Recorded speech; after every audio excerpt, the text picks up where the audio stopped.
Tell us, how can an entrepreneur can benefit from your experience today?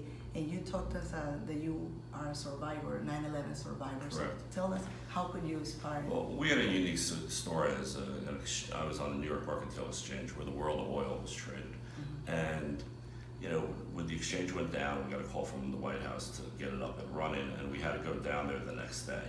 And what you learn under chaos, there is you have to be prepared to understand there's opportunity in chaos. And in every business that there's going to be times when the chaos happens.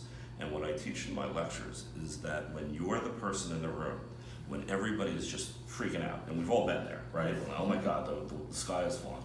If you can take a breath and go, okay, this isn't fatal, because that's one thing you learn about on 9/11. If you live through it, you realize that if it's not fatal, you can work it out. And if you realize that, okay, take a breath and take a step back, take the emotion out of the problem and work the problem, there's nothing that you can't solve. And the problem that most people have when something happens in business, they just panic. And they think the world's coming to an end, and they think that, what are people going to say? What are people going to do? By the way, it doesn't matter what anybody's going to say. It doesn't matter what anyone else is going to do. The question is, what are you going to do? And what I talk about to a lot of my students, and I look at them, I go, do you want to be a CEO one day? They're like, sure. I'm like, when? They're like, when we're 40. No, I'll make you a CEO today. They're like, how? I said, I'm going to make you CEO of your own life.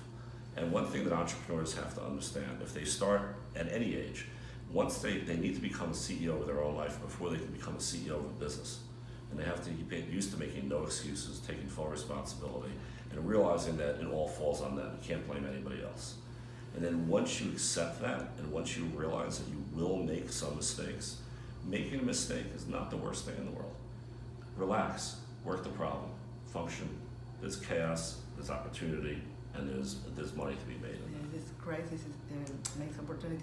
You told me something very good about Broward County. Can you tell our readers what is happening in Broward? Broward County they're working very hard. The entire top echelon, Bertha Henry, her staff, and a very big group of companies.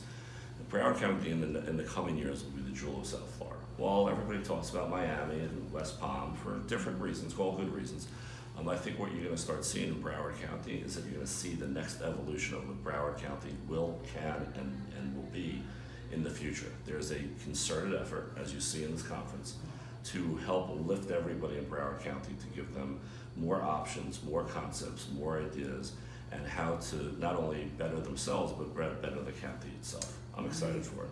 Yeah, I'm too, because we're living in Broward County with so much potential. Thank you very much. Thank you for talking to us. My pleasure.